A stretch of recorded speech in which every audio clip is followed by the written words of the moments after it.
fuel and liquid oxygen. The first stage and second stage should finish loading propellant about a minute apart from each other. The first stage will finish up at T-3 minutes and the second stage at T-2.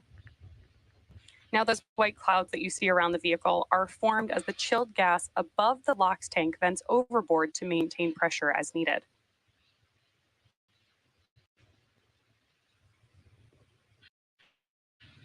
When the gas comes out into the warmer California air, Stage 1 LOX load complete. There we heard that LOX load is complete on the first stage.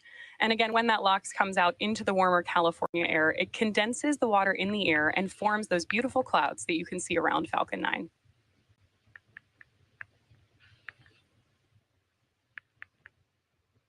We are just over 30 seconds away from completion of LOX loading on stage 2. And at T-60 seconds, Falcon 9 will enter startup mode. This means that the rocket's autonomous internal flight computers will take over the launch countdown. Just inside of T-2 seconds, we will light the Merlin 1G engines for liftoff.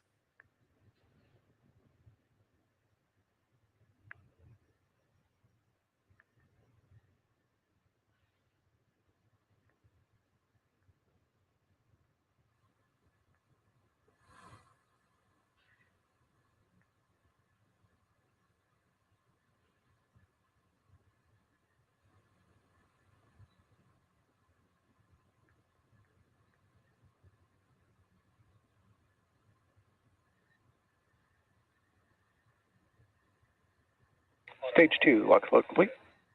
There we hear it, that stage 2 LOX load is complete. All 25 payloads continue to be healthy, and the Falcon 9 team is tracking no issues on board the rocket. That venting that you see, again, is totally normal as we vent the TE LOX line ahead of liftoff.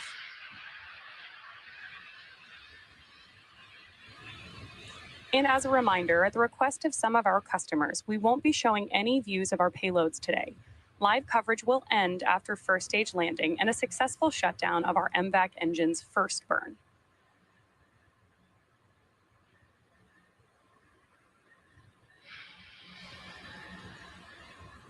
Falcon 9 is in startup. There's confirmation that F9 is in startup mode. The internal flight computers have taken over the countdown, and stage 1 and stage 2 have begun pressurizing for launch. LD is go for launch. With that call out from our launch director, we know that we are go for launch. At just under T-40 seconds, all systems of Falcon 9 are ready for liftoff with our 25 rideshare payloads on board. T-30 seconds.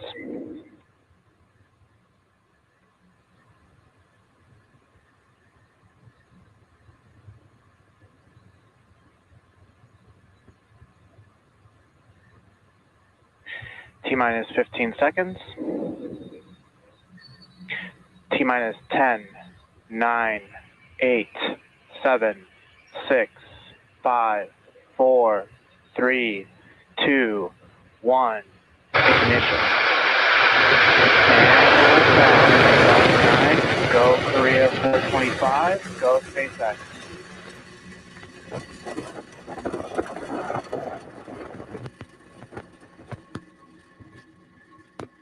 Vehicles pitching downrange.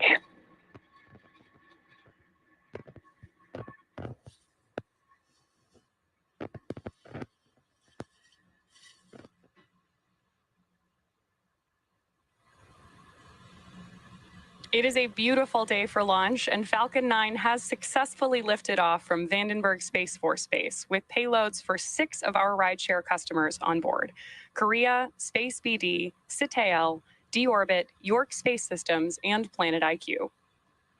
Now, during ascent, we tilt the engines. The technical term for this is gimbaling, and that turns the rocket horizontally in what we call a gravity turn. We're still going up, but now we are also heading horizontally away from the launch pad. Max-Q. There's the call out from Max-Q. So moments ago, we throttled engines down in preparation for Max-Q. Nominal. Good call outs there that power and telemetry are nominal on board Falcon 9. Max-Q is a critical moment during flight because the combined stresses caused by Falcon 9 accelerating through the atmosphere and the ambient static pressure are at their greatest. Now, the rocket typically needs to go around 17,500 miles per hour horizontally in order to avoid being pulled back down to Earth and reach orbit, which is why we perform that gravity turn. You can track our progress to orbit by keeping an eye on the Stage 1 telemetry in the bottom corner of your screen. Now we have 6 events coming up in quick succession: MECO, Stage SEP, S1 Flip, SES1, Boostback Burn, Start, and fairing separation. During main engine cutoff, we'll shut down the 9 Merlin 1D engines, which is followed by stage separation. Nominal trajectory. Nominal trajectory on board Falcon 9. Once separated from the second stage, the booster will flip its orientation and begin heading back to Earth with a short boostback burn, while simultaneously, the second stage MVAC engine will ignite for the first time, followed quickly by fairing separation. MECO. Stage separation confirmed. Confirmation of MECO and stage SEP. And back ignition. Good callouts that we've had Stage 1 SES1 Boostback startup. and boostback burn startup.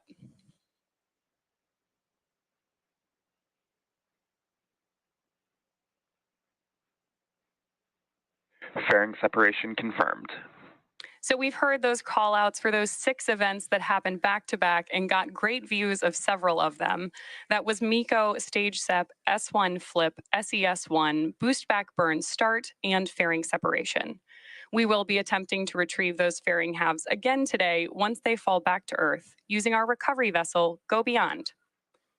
Next up, we're listening to hear that we've completed our boostback burn. Stage 1 Boostback shutdown. Right on schedule.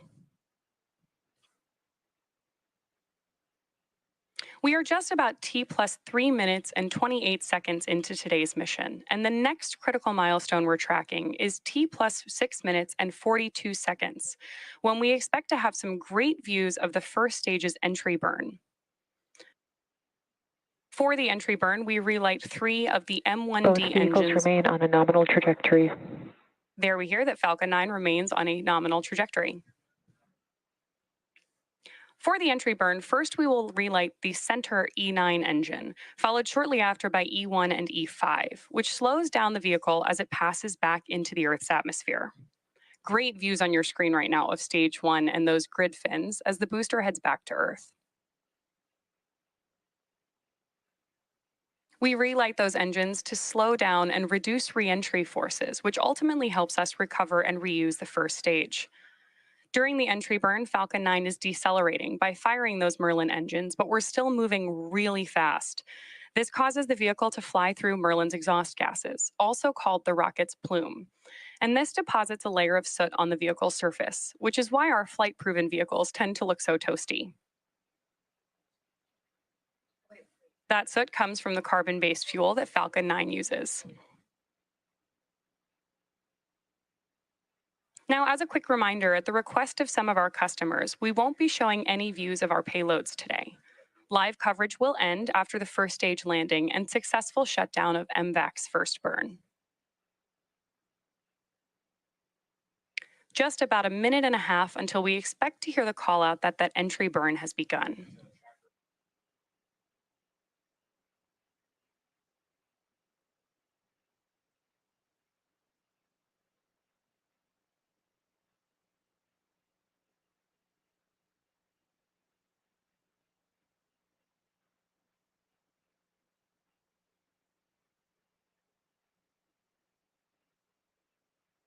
Those grid fins on your screen are the primary mechanical mechanism that we use to steer the booster on its way back to Earth. Interestingly, even though they look quite small next to Falcon 9, they are about 4 by 5 feet, so about as large as a coffee table.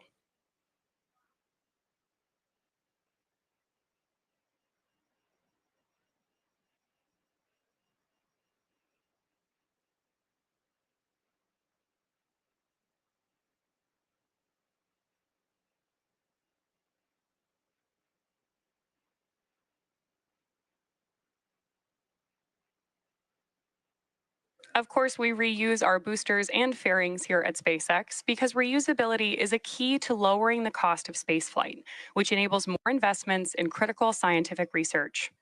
Again, the Falcon 9 first stage supporting today's mission is about to perform this entry burn for the 17th time.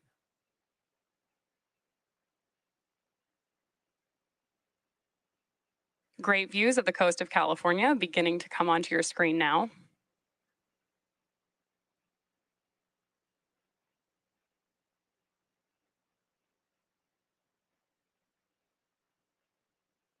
Stage 1 entry burn. Confirmation of entry burn startup. On your screen right now, you have two views of our first stage, one from our onboard camera on the left, and on the right-hand side, you can watch that landing as we come back toward landing zone 4 at Vandenberg Space Force Base.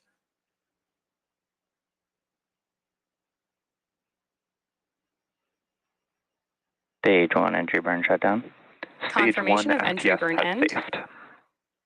The Merlins on board the first stage are optimized for sea level. These achieve about 190,000 pounds of thrust during both ascent and descent, while the MVAC engine is optimized to operate in space, Nominal producing trajectory. 220,500 pounds of thrust in vacuum.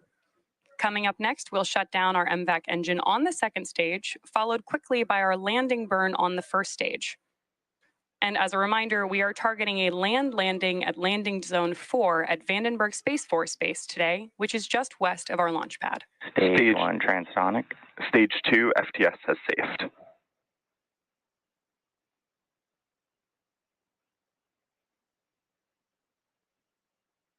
Beautiful views Stage 1 there, landing burn.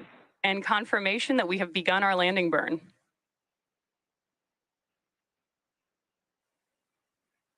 We're now waiting for Falcon to land back at landing zone 4.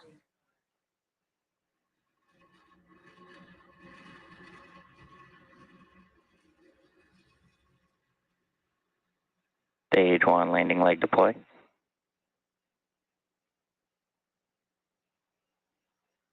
And there you have it. Stage That 1 marks landing confirmed. SpaceX's 250th recovery of an orbital class rocket, including first stage landings for Falcon 9 and Falcon Heavy. While the mission isn't over just yet, as a reminder, we won't be showing any second stage views today, and therefore we're going to end our coverage here. All of us at SpaceX want to give a big thank you to our customers, including Korea, Space BD, C-L, D-Orbit, York Space Systems, and Planet IQ for entrusting us with today's mission. For those of you interested in learning more about today's payloads and deployments, please head over to our customers' websites for more information. We also want to give a shout out to the Range and Federal Aviation Administration for supporting today's launch. Thanks to all our viewers for tuning in and for your continued support. We'll see you again soon.